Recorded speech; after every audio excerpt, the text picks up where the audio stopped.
I want to thank you young people that sit out there so well and behave so well. I was just thinking about that a minute ago. Have these young ladies sitting right here on the front row, and look, they're behaving so well, and I'm proud of you young ladies. And nobody's sitting there near them to force them. They got people around them, but man, they're well behaved. And back there, Kawan and Jabari, did I get that right? Okay, man, always come and sit up straight and listen. And Kawan, hey Kawan, can you stand up a minute? Hey, can you unzip your jacket there or unbutton your jacket? Watch this now. Kawan, that's the first time ever I think I've seen you without a tie here. But he still looks sharp. This boy is always sharp, man. I mean, I could see that boy being a preacher one day, probably taking my job. You better back off. No, but man, setting up so straight and behaving, and many of you others, I just want to thank you for that. Oh yeah, Ryan over there. I mean, he's just he's praising the Lord, raising his hand right now. But I want to thank you for that good behavior, and always listening to the preacher and singing the songs. Man, I'm so proud of you. I want you to know that your pastor really loves you. Esther chapter 4. Esther chapter 4. And we'll look at verses 10. Chapter 4, verses 10 through 17. And Esther spake unto Hatach, and gave him commandment unto Mordecai, and all the king's servants and the people of the king's provinces, do know that whosoever, whether man or woman, shall come unto the king into the inner court, who is not called, there is one law of his, to put him to death, except such to whom the king shall hold out the golden scepter, that he may live. But I have not been called to come in unto the king these 30 days. Now let's pause there for just a moment.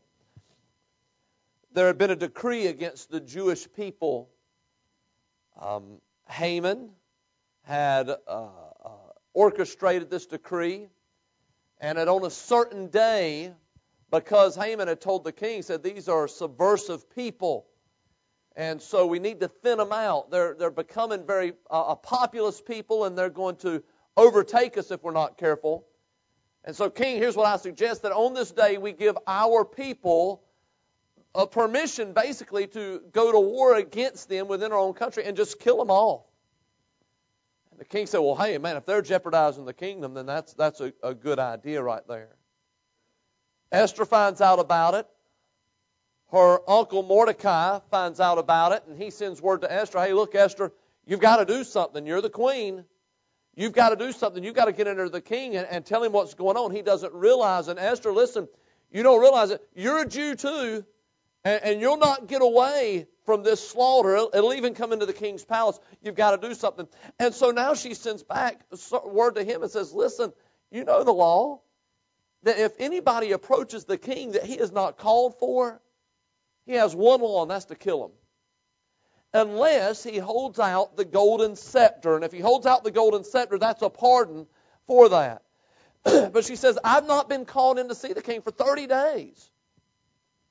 And they told to Mordecai Esther's words. Then Mordecai commanded to answer Esther, think not with thyself that thou shalt escape in the king's house more than all the Jews. For if thou altogether holdest thy peace at this time, then shall there enlargement and deliverance arise to the Jews from another place. But thou and thy father's house shall be destroyed. And who knoweth, now listen to this, who knoweth whether thou art come to the kingdom for such a time as this? Then Esther bade them return Mordecai this answer.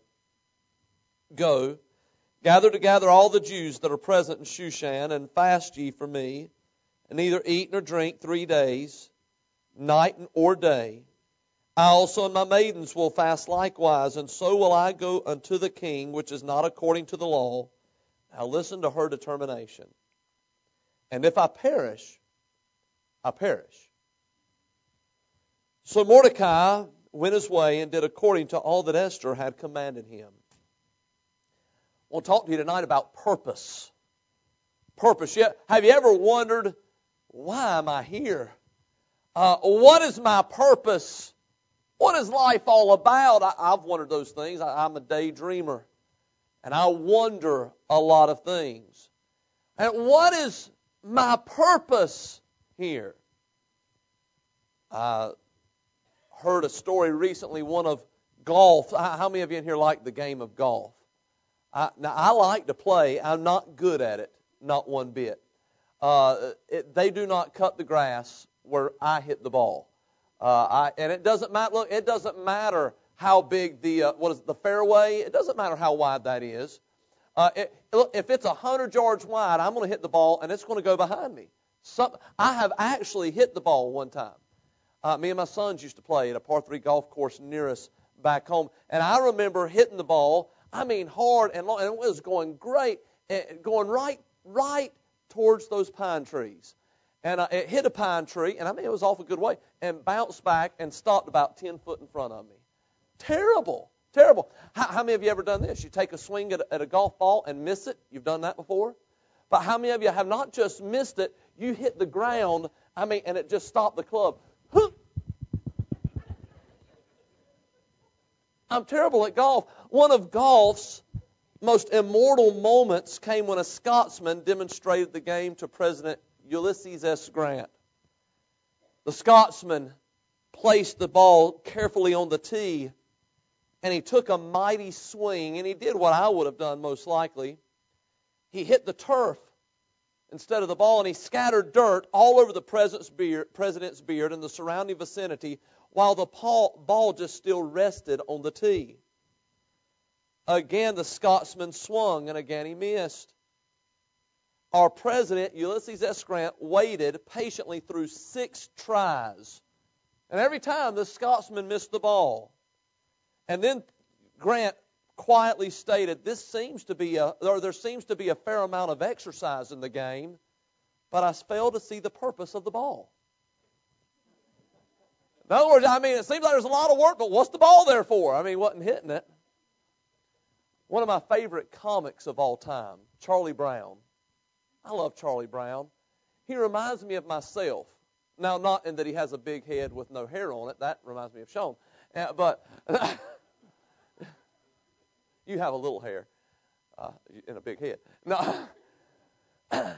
Look, I love Charlie Brown because anything that can go wrong is going to go wrong, isn't it? Yeah, I don't know if he ever got to kick that football that Lucy would hold for him. You remember seeing the thing? Did he ever get to kick it? Every time he'd go to kick it, and every time she'd move it out of the way, and he'd fall on his back. One comic, Lucy and Charlie Brown, they're on a cruise ship, and Lucy says to Charlie Brown, she said, life is like a deck chair. She has her deck chair, and she's sitting in it, and she says, some places so that they can see where they're going. Some places so that they can see where they've been. And some places so that they can see where they are at present. Charlie Brown's reply was, I can't even get mine unfolded. Isn't life a lot like that? Sometimes we think, well, what am I even here for? Am I doing any good? Look, if I'm going to do something, I want there to be some profit in it. Some kind of profit, no matter how small or large. I want to accomplish something. At the end of the day, nothing irks me more than to look back and say, I worked so hard and didn't get anything done. What a waste. Anybody ever had a day like that? Man, you get home, you're wore out, you've worked so hard, and you look back and say, I worked so hard, and nothing was accomplished. What was the purpose? Sometimes I would go out in the woods, sometimes go for a walk and look up at the stars and realize what a small part of it all that I seem to be. But even though I seem to be a small part of it, the thing is, I am a part of it.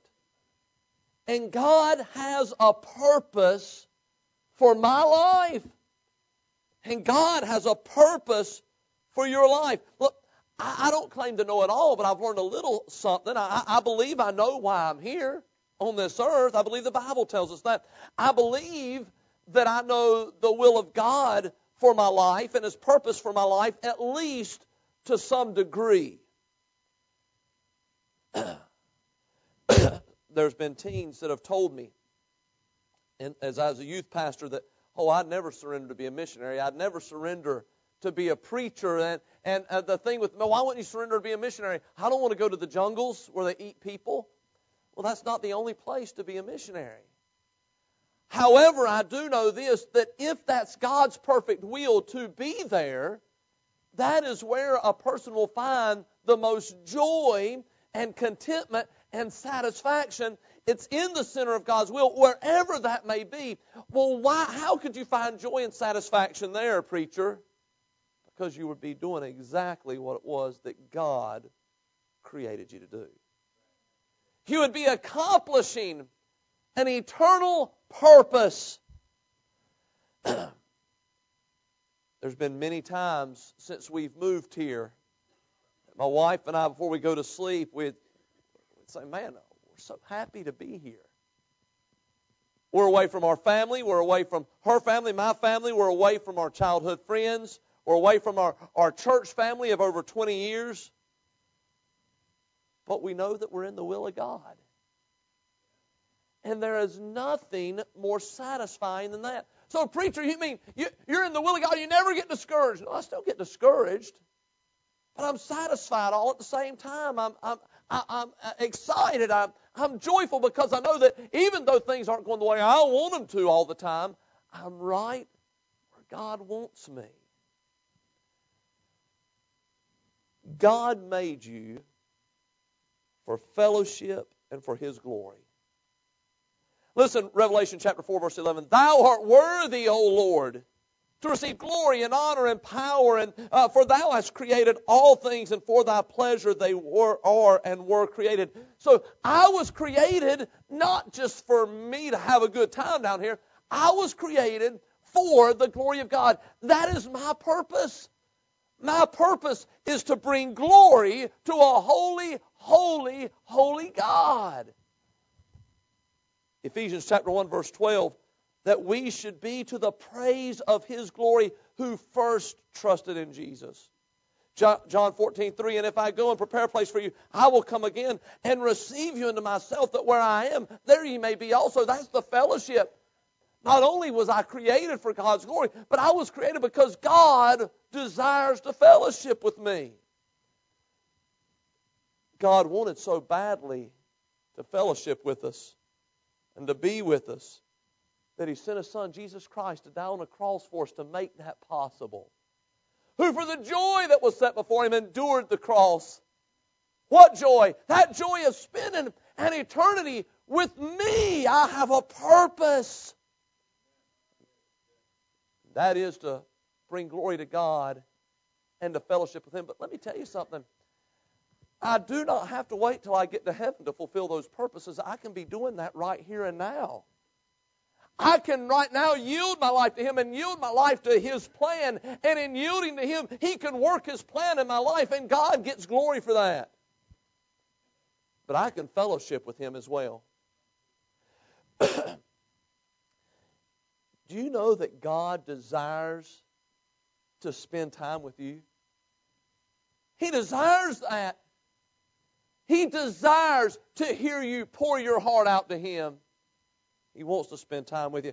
God did not make you to go out and waste your life in sin. That is not why He made you. And by the way, to go out and live that life of sin, it is nothing less than a waste. It's a waste. Nothing's accomplished. Hey, listen, young people, and not just young people, adults as well, but especially young people right now, this world is going to try to pull you from serving God. It's set against Him. It's set against a Christian. It's going to try to influence you to drift away. And let me tell you, the things that they offer, the things they tempt you to do, they are fun. I won't sit up here and say it's no fun. But it's a waste, and there's a heavy price to be paid.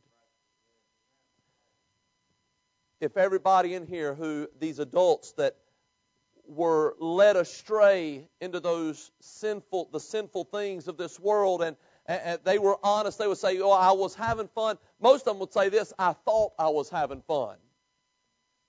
But now I look back and I regret the decisions I made and the heartbreak in my own life and the heartbreak I caused to others. I regret those things. And why did that heartbreak come? Because they were not fulfilling the purpose for which God created them. Did you know that God just did not make you just to go out and work, come home, spend time with your family? Although there's nothing wrong with that, and that is part of God's will and purpose. God made you for Himself. In 1 week, there's 168 hours. We'll spend 40 or more or less for some of those hours working. We'll spend a little over 40 sleeping. We'll spend about, this is statistics here, national statistics, we'll spend about 21 hours watching TV. Yet I wonder how many of us could take the time we've spent this week with God, add it all together, and would it even equal 1 hour? Sometime at work, you could have paused and spent time with Him on break. You could have, while you're riding down the road, you could have turned the radio off and just spent a little time with God. Sometime during the night, you could have paused to spend time with the one who never slumbers. We neglect Him, don't we? We're not, hey, and if that's the case, we're not fulfilling our purpose. But not only did God make us for His glory and so He could fellowship with us, listen to this. And here's what we're going to talk about Esther. God made you to be at a specific place in His will. Specific. I do not think any one of us are here by accident. I don't think that. I believe that God has a divine plan for each of our lives. Think about Esther. Of all the people in the world she could have ended up being, of any nation she could have been born into, she was born an Israelite. Of all the places the Israelites were scattered at this time, and of all the places she could have been born as an Israelite, or she could have ended up as an Israelite, she ended up in the palace Shushan. And of all the men, she was fair to look upon, beautiful lady, probably could have had her pick of men. And of all the men she could have ended up marrying, she married the king. What if she had not been in her place when Haman hatched that devious plan to slaughter the Jews? What if she had decided to go somewhere else more convenient or more comfortable? What if she had not been walking and yielding and fulfilling God's plan for her life when Haman hatched this plan? And that's what her uncle said to her. Listen, Esther, I know that you're putting your life on the line, but who knows that you were not put here for such a time as this? Sir, do you not think you were put where you work for such a time as this? Do you realize that wherever it is that God allowed you to have a job, there is a purpose for you even in that job? The one you have married, sir, man, that spouse of yours, do you not realize you're there for a purpose? You have children. Man, what a blessing children can be. Do you think that child you have right there is just, well, that was just by chance? No. There's a reason why you have that child. It's for punishment. No. There's a purpose for your life. You know, we make big decisions based on everything but the will of God.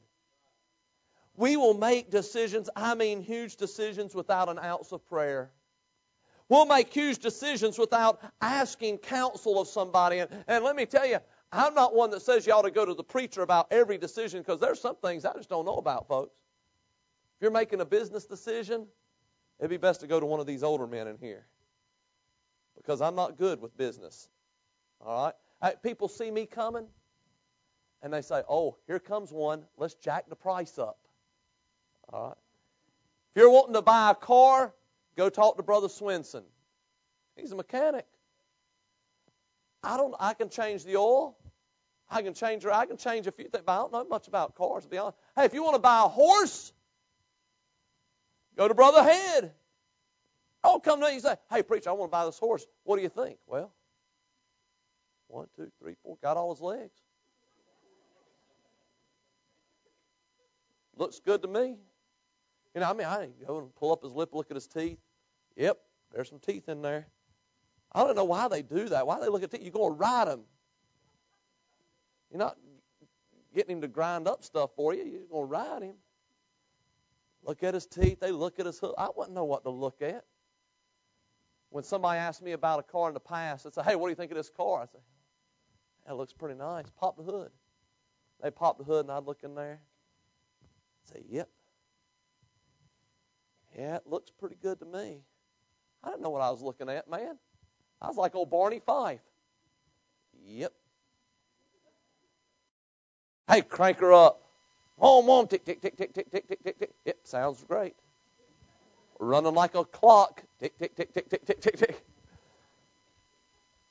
But we will make these big decisions without any regards to, is this fulfilling the purpose of God in my life? Is this going to put me more in line with what God's purpose for my life is? Because look, if I'm not fulfilling God's purpose for my life, then I am wasting my life. Listen, you got two choices with your life. I forget who told me this recently, but I heard it. You have two things you can do with your life. You can spend it or you can waste it. I'd rather spend it. I'd rather invest it and spend it serving God and fulfilling His purpose for my life. Hey, listen, why do you think you're in Mount Olive? Why do you think you're in Faison or Dudley or wherever it is, the town you're in? Do you think that God just scattered people and said, hey, just go where you want to? No, you're there to reach that area.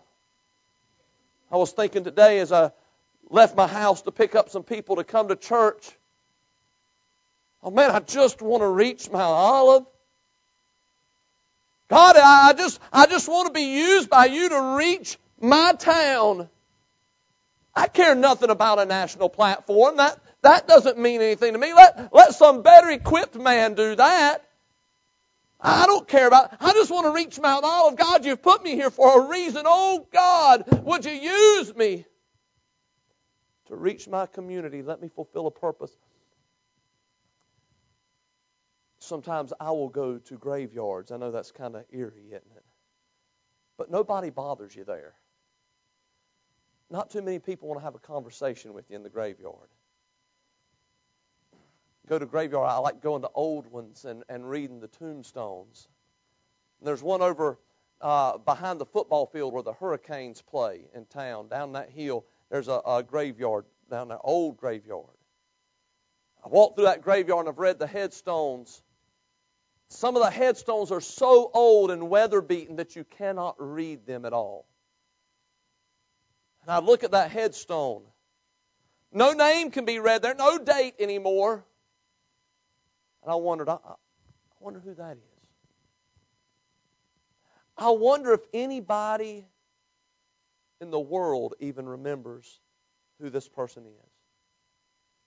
I wonder if they made the kind of impact that now 3 and 4 generations later, their name lives on because they accomplished a purpose. One of my great fears is, I guess you could call it a fear, is that if I die, I will have done nothing worth being remembered by. Now, I'm not talking about building some great building or anything. I'm talking about affecting lives.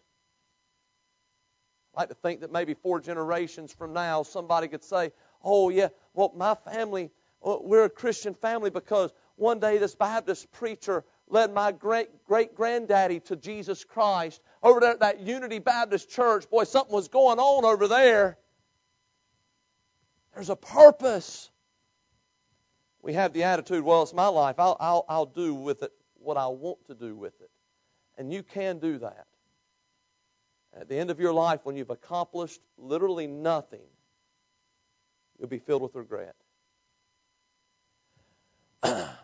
The older I get, and I know I'm still somewhat young, but the older I get, the more I realize I better get something done now because it's not getting any easier. Already I can tell that there's a lot of things I cannot do that I used to be able to do.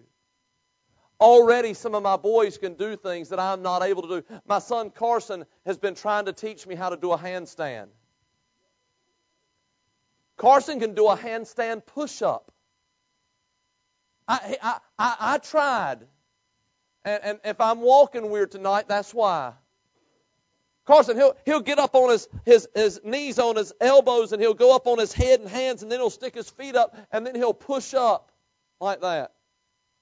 I can't even do a handstand against the wall because I keep falling over. I have no balance. I thought, man, if I better get something done right now. I can't say, well, I'll do it someday. These years are flying by. Preacher might have done flown by. Hey, as long as you're still sucking wind, God has a purpose for you being here. And he said, hey, Esther, who knows but what you weren't put here by God for such a time as this. This is a critical time, Esther. Maybe God allowed you to be in this place at this time for this purpose. And that he was right. I wonder what God's purpose is for you right now. There's some things we can read in the Bible. It tells us in black and white what we're to bring glory to God. We're to fellowship with God. Hey, we are to tell others about Christ. All of us are supposed to be doing that. So are we. We are to be the light of this world and the salt of this world. So are we. I used to sing the old song. You ever heard that song, Bloom Where God Planted You? You ever heard that? Right where you're at, bloom for God, do something for Him. Hey, God made you for a specific reason. That boy with 5 loaves and 2 fishes, God had a plan for that boy.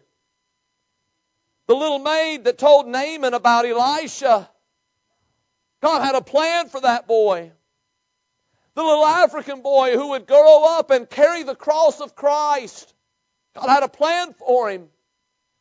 A little boy named Saul sitting at the feet of his teacher Gamaliel, God had a plan for him. A young girl who would one day grow up and anoint the head of Jesus and wash His feet with her tears in her hair. And he would say, hey, anywhere the gospel's told, this story of what she's done will be told also. God had a plan for her even as a little girl. A little girl who would one day become a widow.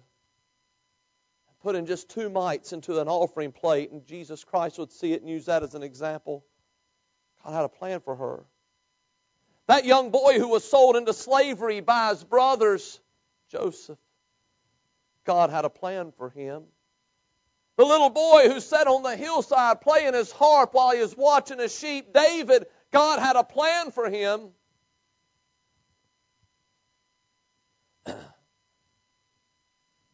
God has a plan for you. When's the last time you asked, Lord, what is it you want me to do?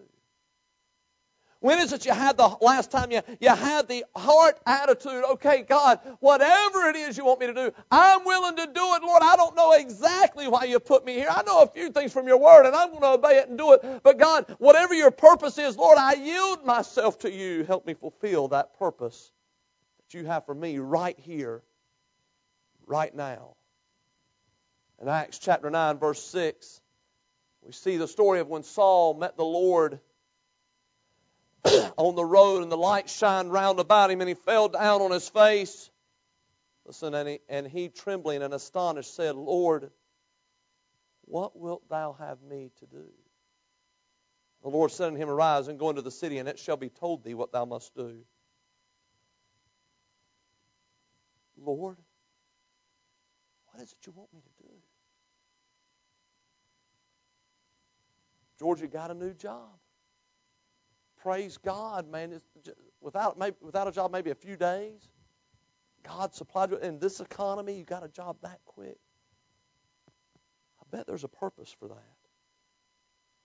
I bet there's a purpose for that. Brother Very, you grew up in Maryland, is that right? God bless you. Went to school in Chicago, just outside Chicago. Left there to go to Iowa. And then God brought you to heaven.